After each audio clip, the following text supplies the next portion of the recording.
Bonjour tout le monde, j'espère que vous allez bien, que vous avez passé un très bon week-end. On va faire un petit update au niveau des marchés US. Donc, je vais commencer comme d'habitude au niveau du S&P 500.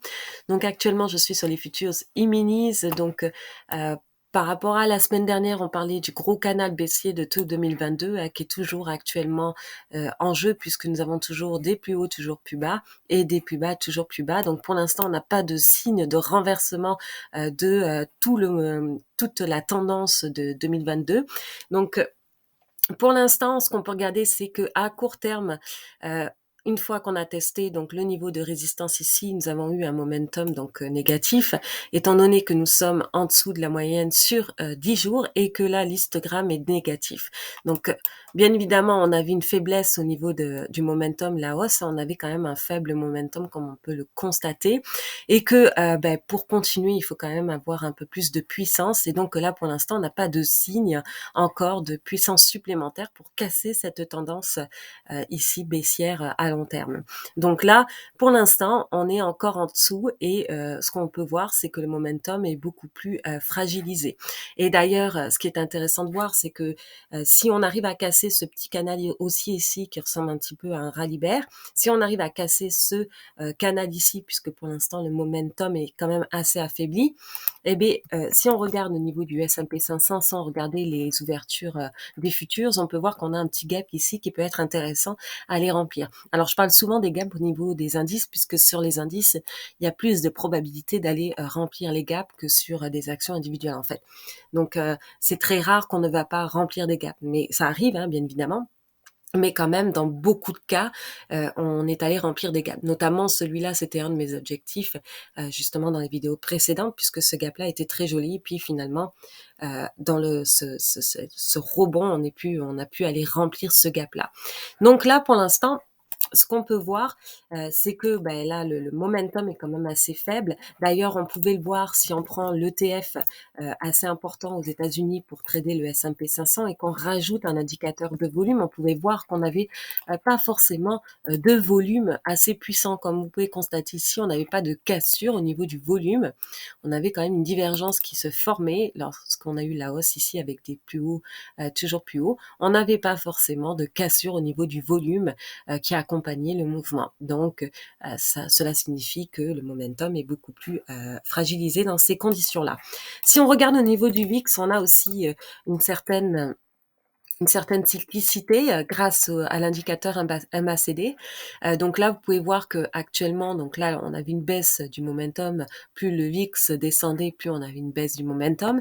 Et maintenant, on a un petit retournement ici avec donc un histogramme positif et un croisement au niveau donc du MACD et du signal. Et donc, dans le passé, ça peut être un signe donc d'une reprise de hausse de volatilité.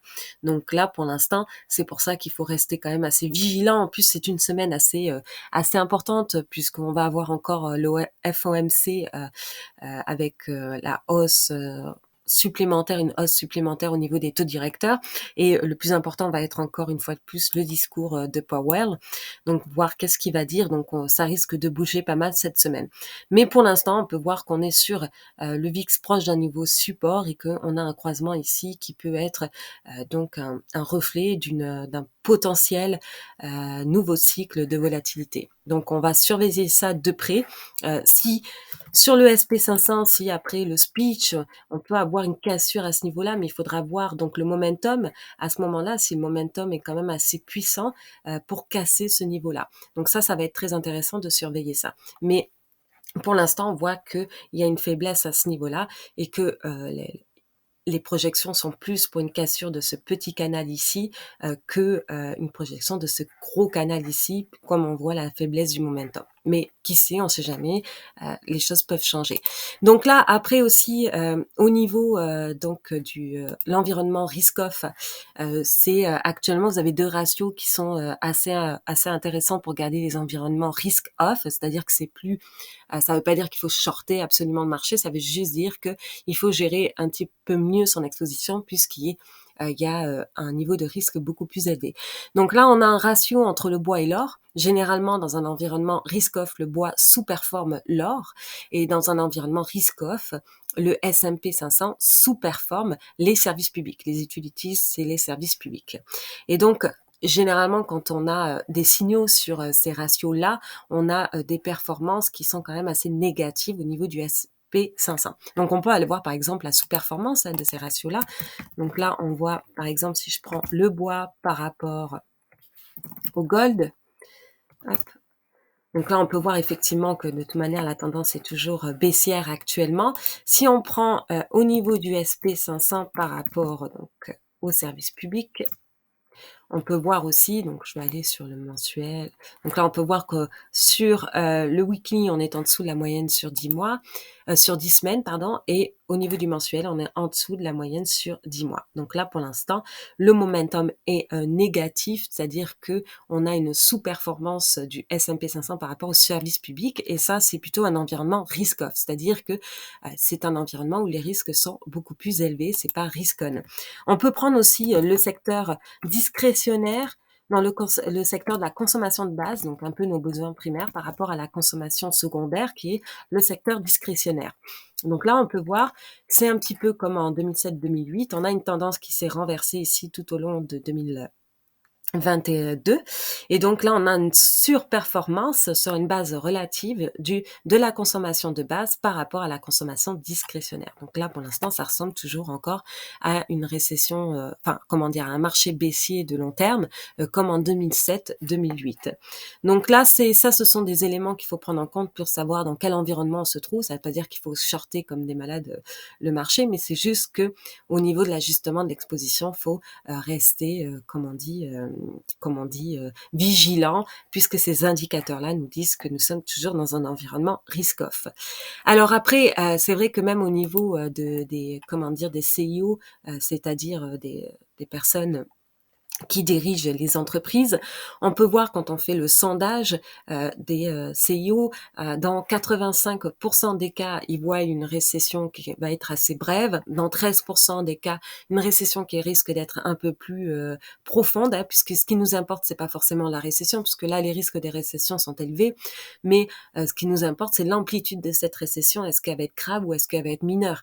Parce que c'est une récession, ça peut être aussi bref et mineur, comme ça peut être très grave et long. Donc voilà, c'est ce qui va en découler de cette récession, si elle doit avoir lieu, qui va être très important. Et dans 2% des cas, ils n'anticipent pas une récession. Donc voilà. Donc on parle de récession dans la majorité des cas plus brève et probablement mineure, puisque probablement par rapport au marché de l'emploi, le marché de l'emploi étant quand même assez serré à cause aussi d'un problème de pénurie de main-d'œuvre, on peut voir que ça peut être assez bref à cause de ça aussi. Donc voilà. Donc ça, c'est quand même des éléments à prendre en compte aussi, puisque ça correspond aussi un petit peu à ce que nous dit les marchés avec l'environnement risk-off. Donc voilà. Aussi, ce qui est intéressant, c'est au niveau de ce graphique ici, c'est qu'on peut voir la moyenne des performances du S&P 500 durant les récessions. Généralement, la moyenne, c'est plus donc les 3 mois avant la fin d'une récession, on a quand même des jolies performances. Et les derniers 6 mois, dépendamment de la longueur aussi de la récession, on peut avoir aussi des belles performances. Le plus difficile reste quand même, dépendamment de combien la récession dure hein, aussi, les plus difficiles sont les premiers mois. Donc ça, après, ça va dépendre de la longueur de la récession, mais on peut voir qu'en moyenne, de toute manière, un marché fait son bottom 3 mois avant une récession et on voit effectivement que les performances sont un peu plus élevées 3 mois avant une récession. Donc ça, c'est une petite parenthèse par rapport à ce graphique qui est intéressant. Au niveau des perspectives, au niveau des stratégistes, on voit donc là pour 2023-2024 des perspectives négatives au niveau du S&P 500. Moi, parce que ils voient effectivement des baisses sur le S&P 500, mais ils ne voient pas spécifiquement, comment dire, une baisse, par exemple, sur je vais vous montrer ça. On va aller voir sur, par exemple, c'était un graphique aussi tout autant intéressant. Je vais le retrouver. Alors, voyons donc. Pas ici. Non, c'était ici. Hop, ça risque pas d'être lent, excusez-moi. Voilà, c'est ici. Donc ça, En fait, ce qui est intéressant sur ce graphique, c'est qu'effectivement, ils voient, donc une baisse, fin 2022. Ils voient, pas forcément des grosses performances pour 2023 puisqu'on reste sur un objectif de 4 000. Mais par contre, ils voient pas forcément d'ajustement, comme on peut voir entre 2022 et 2023 au niveau des profits des entreprises. Et ça semble quand même assez, assez quand même, impressionnant puisque on peut voir que ici on a des perspectives de baisse au niveau des actions, mais on n'a pas des perspectives de baisse au niveau des profits. Et donc là, c'est quand même assez questionnable, hein, comme on dit, puisqu'on voit que le risque de earnings bear market n'est pas prise en compte. Donc c'est vrai que à cause de l'inflation, ça comment dire, ça ralentit le processus d'aller toucher les profits puisque les entreprises ont eu quand même pas mal de flexibilité d'augmenter leurs prix par rapport à l'inflation. Donc c'est vrai que ça a lagué, c'est-à-dire que ça a pris du temps avant d'avoir vraiment un impact. Pour l'instant, c'est vrai que la croissance des profits est encore positive, mais elle se rapproche de plus en plus de zéro, donc avec un risque quand même négatif qui peut être élevé, notamment si on préserve des taux quand même élevés pendant une bonne période de temps au cours de 2023. Donc c'est vrai que oui, on attend un pivot, mais aussi ça dépend du temps qu'on va passer vraiment sur ces niveaux-là, puisque là, on entame 2023 pas avec forcément le même niveau de croissance au niveau économique qu'on a commencé en 2022. Donc du coup, le moyen d'absorber des taux qui vont rester élevés pendant une période de temps, on ne sait pas jusqu'à quel point ça va pouvoir absorber ces taux-là. Il faut savoir que oui, l'inflation ralentit, mais l'inflation reste encore à 3 fois pratiquement, hein, inflation rate, on peut voir que l'inflation reste quand même encore, hop, je vais juste le mettre normal. On voit que l'inflation reste quand même encore 3 fois au-dessus du taux cible. Donc, généralement, il faudrait que ces deux courbes-là se rejoignent pour au moins faire un arrêt ou pivoter. Et pour l'instant, ben, ça commence à se rejoindre, mais c'est quand même un écart encore assez important puisque actuellement, on a encore le taux cible est vraiment 3 fois plus que le taux actuel. Donc, la Fed, elle va probablement ralentir le pas d'augmenter ses taux, mais par contre, ça va prendre du temps avant de faire redescendre l'inflation vraiment à 2%, à part si récession. Et donc, comme on sait qu'une grande partie actuellement de ce qui préserve aussi ce niveau-là d'inflation, c'est vraiment les ajustements de salaire, puisque le marché de l'emploi est assez serré. Donc, le seul moyen vraiment de faire baisser concrètement l'inflation, c'est d'aller toucher l'emploi. Et pour l'instant, il n'est pas encore touché. Donc, à mon avis, tant que c'est pas encore affecté au niveau de l'emploi, on n'a pas encore comment dire de baisse réelle d'inflation, c'est-à-dire de baisse vraiment vers les 2-3%. Alors peut-être qu'ils vont changer leur taux cible maintenant aux alentours de 3%, mais même dans ces cas-là, on reste quand même avec un taux beaucoup plus élevé actuellement. Alors aussi, ce qui est intéressant, c'est de voir par exemple, justement, au niveau du marché de l'emploi, on voit qu'on avait un pic au niveau de la croissance du marché de l'emploi. On a fait déjà un pic, donc le pic comment dire, de la croissance du marché de l'emploi est derrière nous. Et là, on voit qu'on commence à avoir une forte baisse au niveau de la croissance de l'emploi. Même si le marché reste quand même encore serré, on voit bien que on a une forte baisse par rapport à cela. Et que si ça continue à ce rythme-là, il y a dans les perspectives, c'est-à-dire dans les projections ici qui a été faite par Prometheus, on voit qu'il y a une projection de chômage qui reste quand même assez actuellement importante pour 2023 si on continue à cette vitesse-là.